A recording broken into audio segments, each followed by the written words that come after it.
let's start. So today you're going to be seeing three main people. So we have Franck with us today. Hello, Franck. Hello, everybody. So Franck is an analyst at Orange CERT-CC and a main part of this research. So thanks a lot, Franck, for joining and for presenting this webinar with me today. We will have also Rustam, who might join us as well. He's a huge part of this research as well, and I'll be the co-presenter of today's presentation. Just to give you a little bit of the agenda that we're going to follow today. So first, we're going to speak a bit about the context, and Franck will give us an introduction about this group, about a bit the timeline when we discovered them, and all about the geography of the attacks, how it happened. Then we'll, of course, go a bit into details into the TTPs, into the kill chain, and understanding the infrastructure of this threat actor.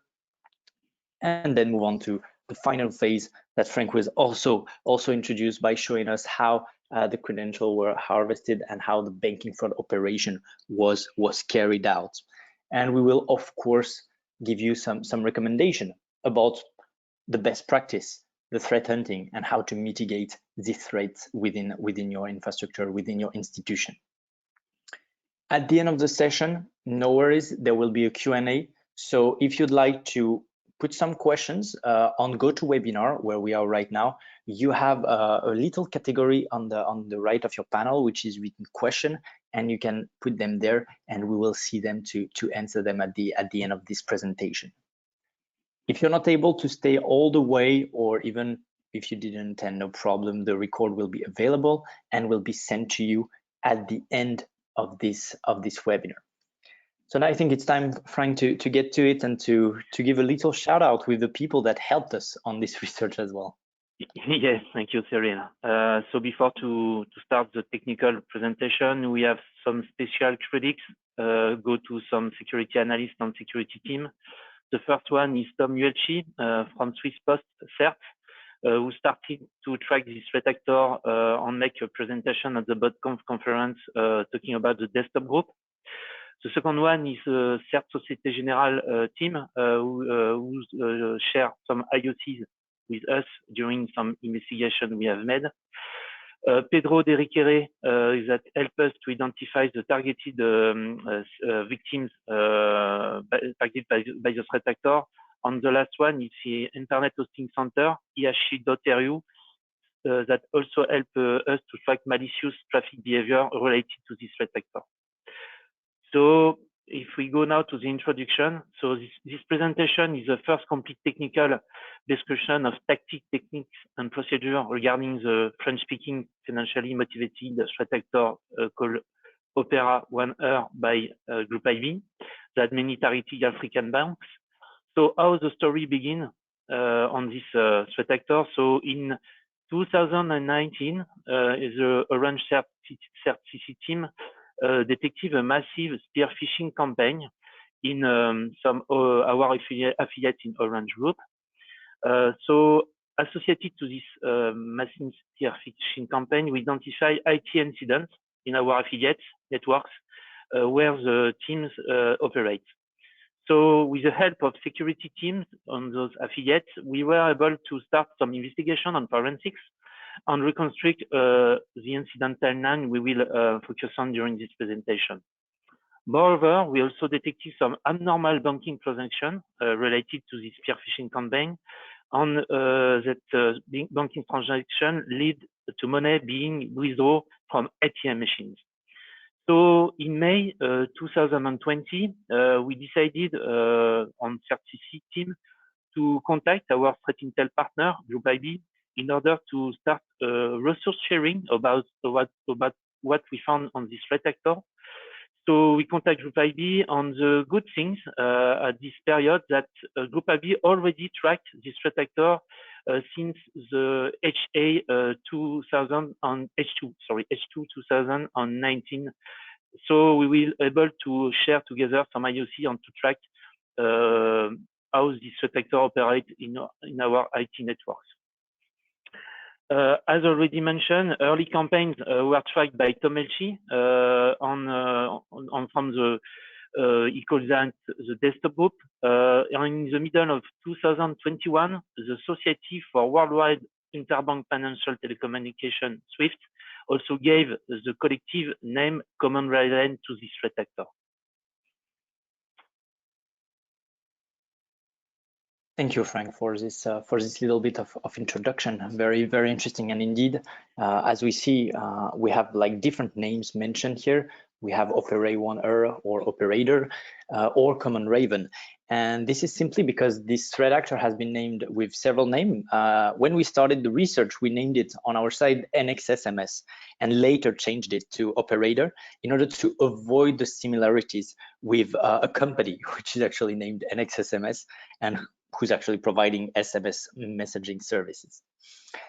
Later, we found that the group that was tracked as desktop group by the researcher that was mentioned before and who helped us with this research, Thomas Welchie in Swiss Post, and was called Common Raven by Swift. So based on this finding that the first domain belonged to this hacking group was registered in 2016, basically, and just 3 years so since 2019, approximately, we identified 35 attacks with a confirmed number of $11 million stolen. However, that is only the attacks that we observed ourselves, and it is believed that the number of attacks is much higher. We think that right now the approximate amount of the fraud is more than $30 million USD. As you can see, operator is targeting mainly financial services, banks, and telecom companies in the countries that you can see on the right of this slide. So mainly African country. So we have Cameroon, Ivory Coast, Burkina Faso, if we take Gabon, if we take Mali, for example. But you also have some countries like Paraguay, like Argentina, or Bangladesh. Still, the main focus is actually in Africa. As mentioned, Thomas from Swiss Post, in his research, mentioned an author of phishing documents used by the attacker in early attacks. Using that nickname, that author, we found an account on dark web forums. And we analyzed the messages on this forum left by the actor, and it showed that the primary language is actually French.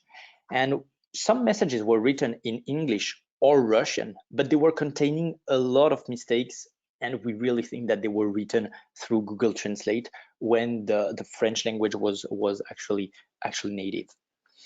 Based on the actual analysis of the infrastructure, we assume right now that the attacker is located in Ivory Coast, Morocco, or probably Algeria. Last little piece of information: between the intrusion, the initial intrusion, and the cashing out, there is usually between 3 up to 12 months. Right now, at the end of 2021, so this is what you can see of the new cases that we are aware of. And why am I saying that? Because at the end of 2021, we actually lost visibility on the threat actor and on operator. However, in 2022, we found a new way to track the new infrastructure and to discover more information. And this is something that we will talk about a bit later in the presentation.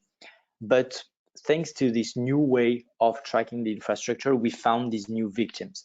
So as you can see, we have here 5 new victims and 3 of them in 2021. And again, it's really targeting financial institutions in Africa. So let's go now to initial access. And I think, Frank, you will tell us a bit more about this. Yes, so let's go to the kill chain phase. So for the initial access, as is in the case with many threat actor campaigns, initial access of the targeted organization began with spear phishing emails. We have put some 2 examples here based on the investigation we have made within a range. What we can see here that many topics are linked to the targeted banking sector.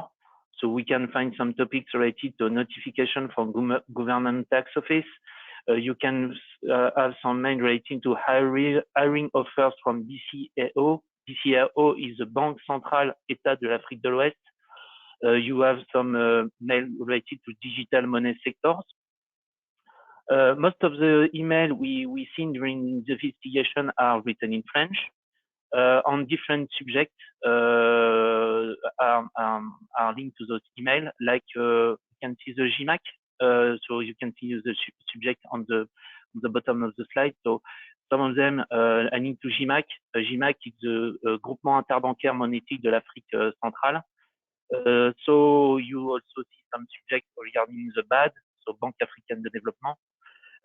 On what the key point to have in mind here is that the threat actor have a good knowledge of the up-to-date news happen in banking Africa context.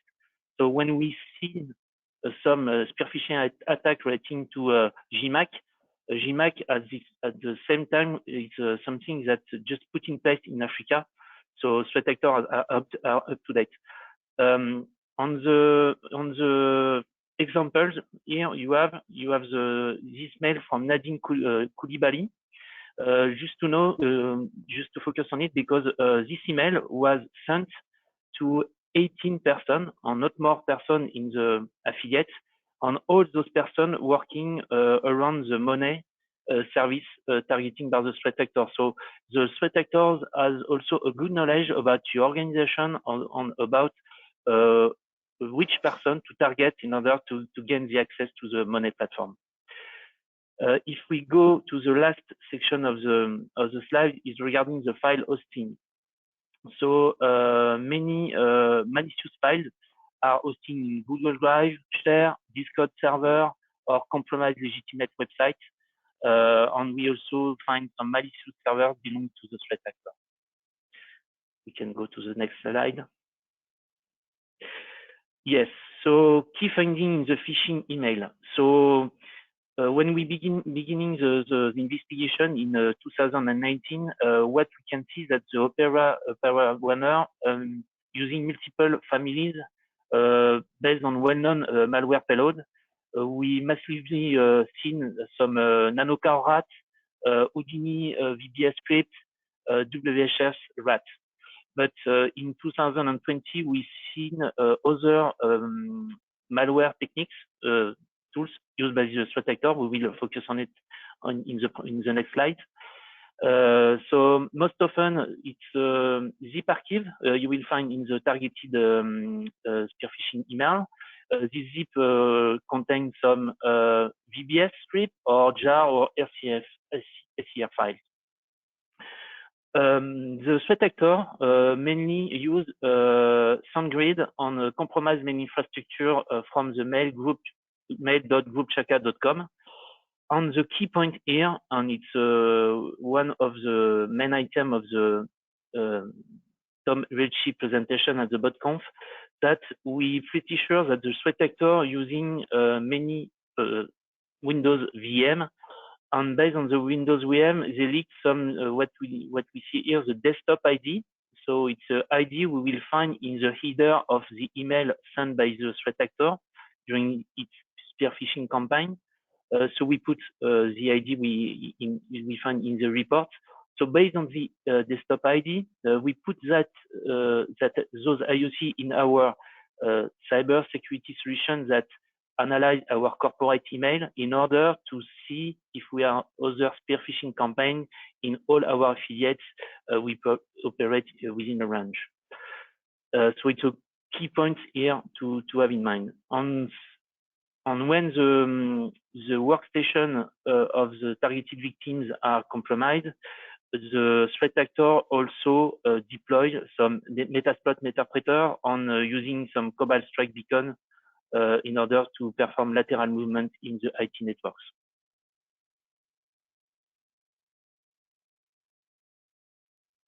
Let's move on. So indeed, yeah. Once the criminals delivered these Metasploits and this Cobalt Strike beacon, now they are going to the phase of like pivoting, and after we will see as well the collecting the credentials and the lateral movement phase.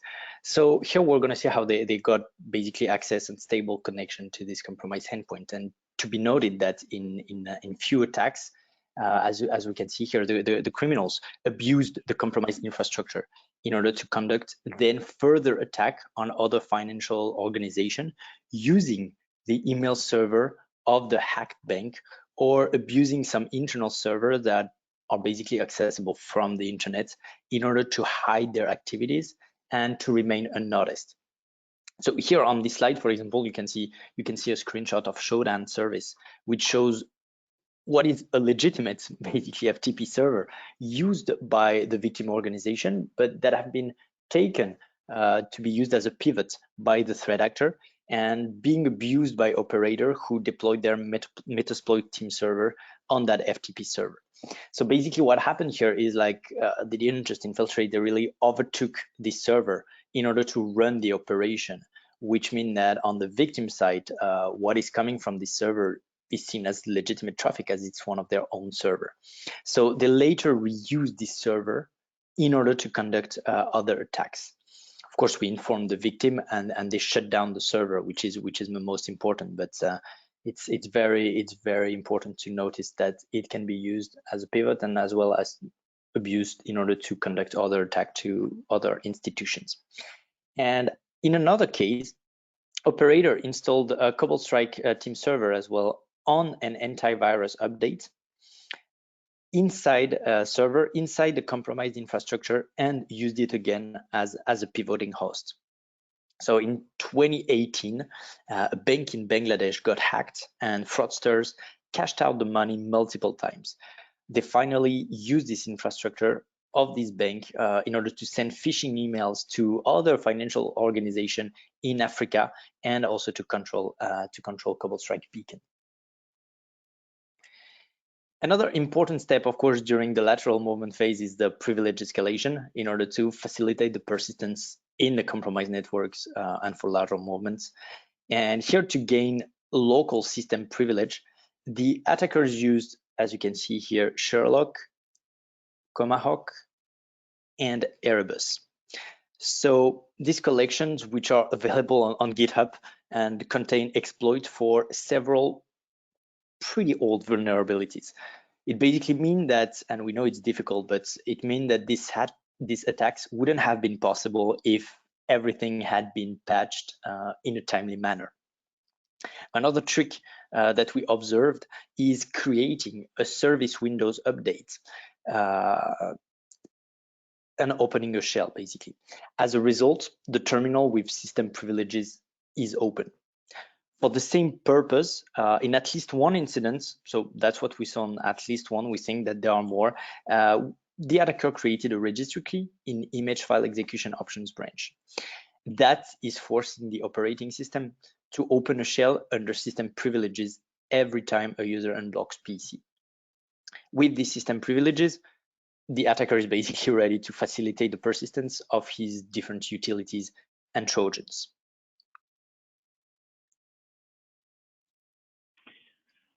So yes, let's move on to the persistence. So after privilege access is obtained by the threat actor on the machine, the operator uses various ways in order to make beacons on RAT persistence on the targeted server or workstation. To do that, they are using some different tactics. The first one is they use mainly the schedule task mechanism in order to launch a tool every 5 minutes. So it's something we see on some servers. They also use some well-known tools like AnyDesk, that is a legitimate remote administration tools. So it's difficult to track this kind of tools in IT infrastructure because it's massively used by legitimate administrators in order to administrate some servers. So we have many false positives when we try to track those AnyDesk tools in order to find the malicious one used by the threat actors. They also use the ngrok in order to perform some port forwarding. So they forward all the RDP traffic. So from the TCP port 3389 to over HTTPS.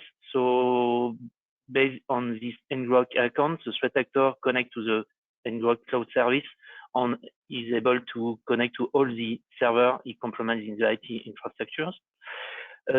They also use the NSSM tools to wrap ngrok as a service to be executed on the targeting machines. On mainly many domain controllers were targeted by the threat actor by using those tactics. The last thing in the slide, it's at the bottom, the screenshot regarding the WMIC command. They are mainly used by the threat actor sometimes to disable antivirus software installed on the targeted machine or server.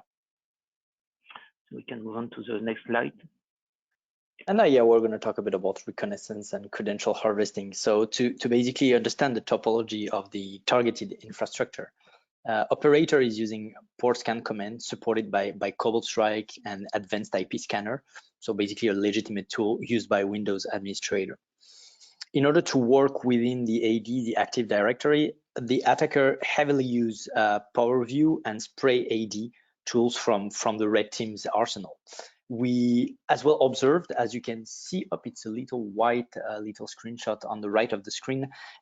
We observed following commands being executed by the actor. So as you can see, get net file server, which is allowing you to get a list of file servers used by the current domain user, or invoke user hunter. So we saw all these commands being used by the operator. And finally, to intercept and collect these credentials, Mimikatz and Bloodhound framework are being used. Mimikatz is basically helping them to extract admin credentials from memory of ISIS process, and to force a user to enter password, criminals executed shell command run dll32.exe, user32.dll, or lock workstation, which is basically locking the PC. To obtain credentials of operator of payments gateways, the attacker used Nanocore and its screen recording feature as well. To jump into this RDP session and password interception, you're going to see it's very interesting about these tools that are used, because operator uses extensively RDP connections in order to connect to payment gateways and to computer of financial institutions. And these following utilities were used to obtain the password. So as you can see, you have Revealer, Keylogger, Nearsoft Remote Desktop Passview, RDP Thief, and it's important to note that it is possible to find them basically on GitHub, and they have been used unmodified. So this is literally off-the-shelf, unmodified tool that were used. And most important, and we're gonna come back to it a bit later. Basically, it was used to harvest VPN access credentials in order to be seen as legitimate users a bit later. Now let's go on to the lateral movement. Yes, let's talk about it. As already said in the presentation, at the beginning of the investigation in 2019, we see many classical tools in order to perform lateral movement by the threat actors. By classical TTP, we see RDP session, PSExec, PowerShell remoting commands on WinRM used by the threat actor. But during in 2020, I guess, we started to see the using of the Cobalt Strike framework in order to deploy some listeners on a compromised host workstation on mainly domain controllers. So there are many used SMB beacon techniques offered by this framework. On what could be difficult is to track SMB malicious traffic in all the IT networks, because you have many SMB traffic on the Microsoft network legacy infrastructure. So here we have put some examples on the right on the slide. You can see a base 64 encoded SMB beacon that you can decode it on track some IOC to put in your EDR or other security solutions. We can move on to the next slide. So using the Cobalt Strike framework, they also use some useful commands provided by this framework. I put some of them here. So jump PSExec, jump PSExec 64, jump WinRM. The things you need to know here is that when they are using, for example, the PSExec PSH, you can see a screenshot on the right, that created service on the targeted machine with the event ID 7045. and you can see the SMB beacon associated to this service creation. You can easily decode the base, the SMB beacon, on finding some name pipe. I put some of them at the bottom of the slide. And it's also a nice IOC to track on your IT networks in order to see if you have any compromised hosts. So how to detect, I already mentioned the event ID 7045. You can also track the GABZ pattern encoding base 64. You can deobfuscate the Cobalt Strike beacon. You can, for example, using a CyberChief receipt in order to get the pipe name status. And you also, if you have Sysman on your IT networks, using relevant event ID, so event ID 18, sorry, that is a pipe connecting event ID, and also the event ID 3, that is a network connection detected. So by correlate the two event ID on your Sysman log, you can detect any lateral movement using SMB beacon. We also noticed that the operator is creating their own domain administrator accounts used then to access the infrastructure and for lateral movement, as well as they created these users that you can see right here. To talk quickly about their infrastructure. Indeed, their infrastructure was very important, and we had several ways of tracking it, and we'll come back to it later. But it's important to note that most of the C2 were registered on a free dynamic DNS service.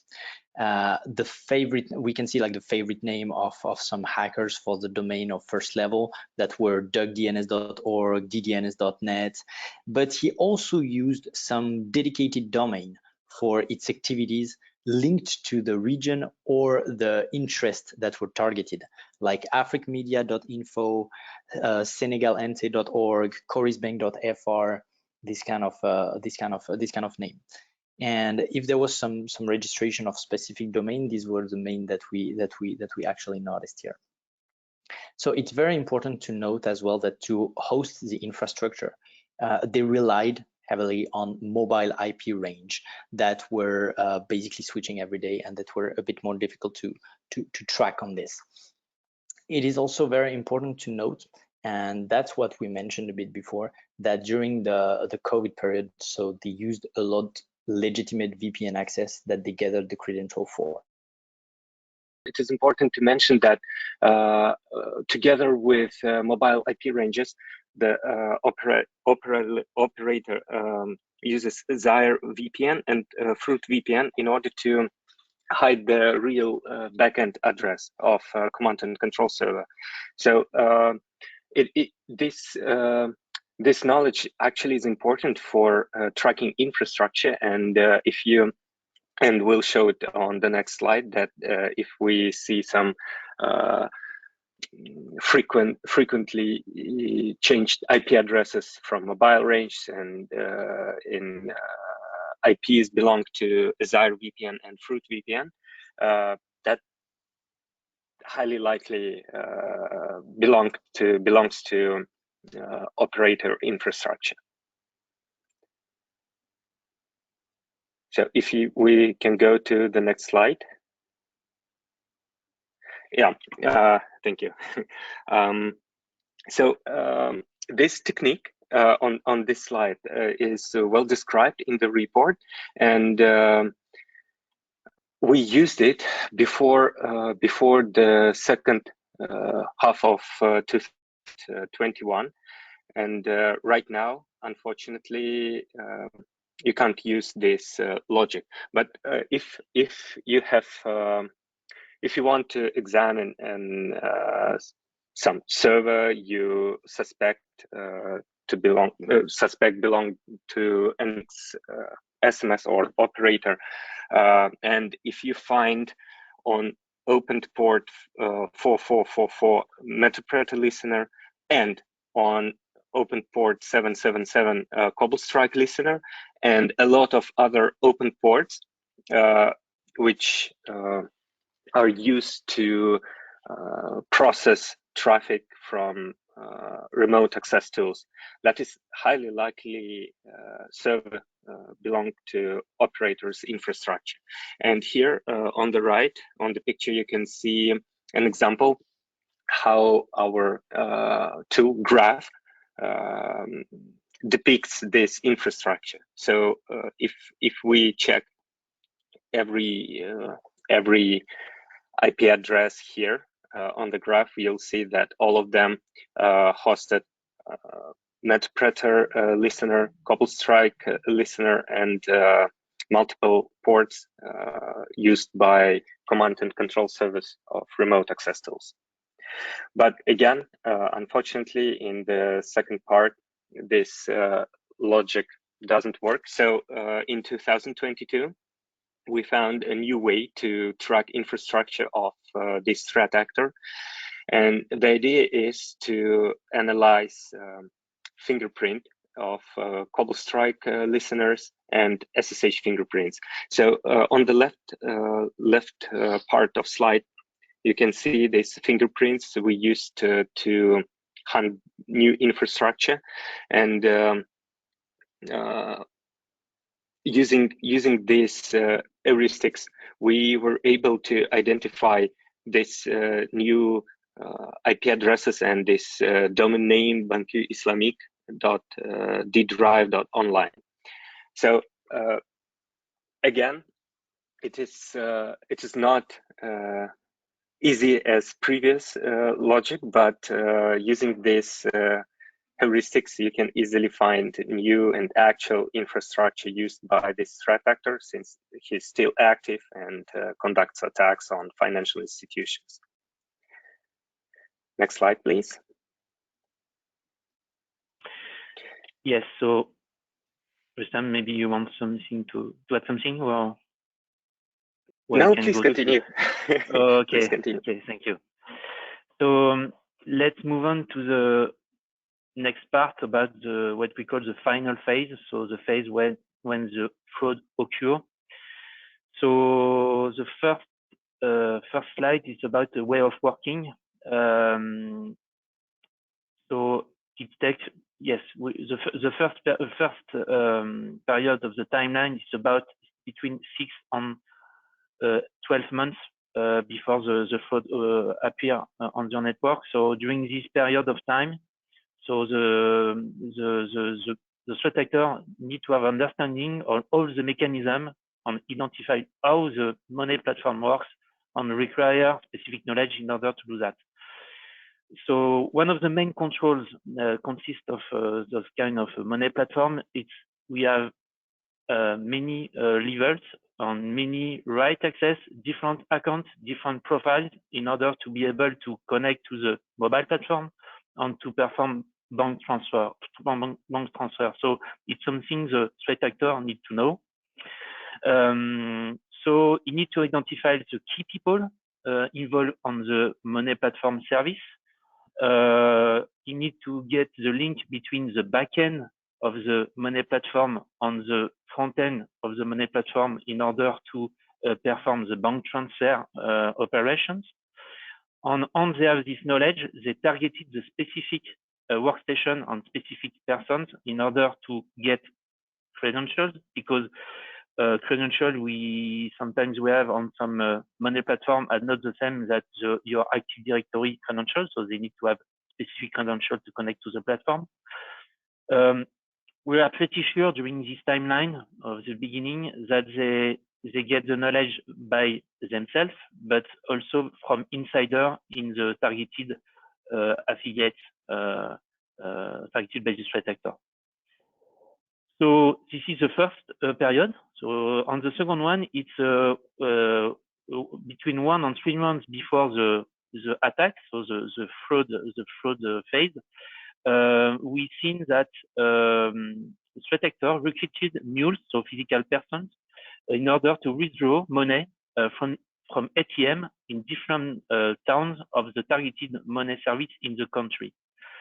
On the last phase is, maybe you can go to, yes, the last phase is a fraud phase. So it's just during one weekend. So starting at Friday evening on starting at the Friday evening and stop at Sunday morning. So during about 2 days, all the mule go to ATM and withdraw the cash on perform the fraud attack.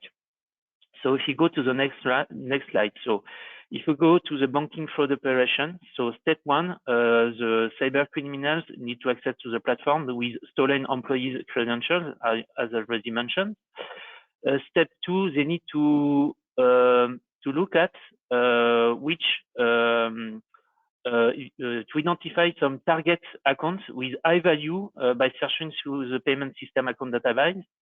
Then they created many accounts and transfer the money from these high value accounts to a small number of accounts they control. Then the frauder repeats the transaction multiple times in order to ensure each transaction is within the limit allowed by the system, because in fraud you have some fraud detection on some money platform. On the cyber criminal need to know where are the threshold and to be under the radar in order in order to not be detected by the fraud mechanism. And then they perform the cash out in order to empty the cash from the mule account. What we know in one case that the threat actor were able to recruit about between 400 and 500 mules in order to perform the final phase of the attacks during the weekend. So it is obvious that the attack was very sophisticated, long-term spying in order to understand how the money platform works. It's well organized because the final phase only occurred during a weekend with hundreds of people on plan over, I think, a long time period. So we have some recommendation on threat hunting tips. You will find on the reports many IOCs. Some of them are IP, some of them are file hashes, some of them are domain names. Depending of your security solution you have on your IT networks, but you can put some of them on your firewalls, on your EDR. If you have those kind of solution deployed on your endpoints, you can put some IOC on your antivirus. We also put some tools used by threat actors, so you can check how those tools work and determine some TTP related to those tools. We also put some Windows event ID useful to detect some I mentioned lateral movement using SMB beacon.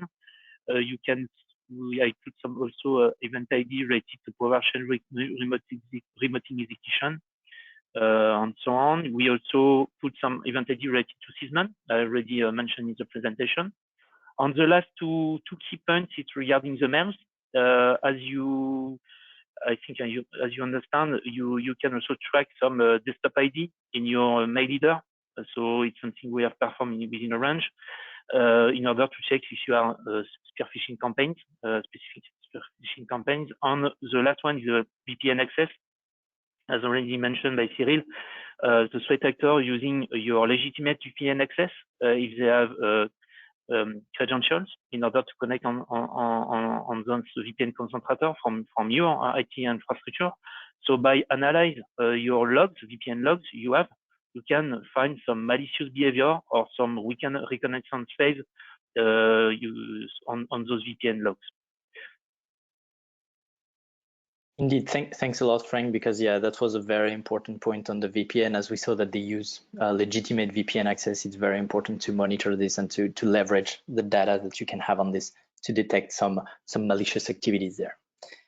To end a bit this webinar, before the Q&A, we will discuss some other best practice that we see in order to avoid the further attack or to at least mitigate the drawbacks of these attacks.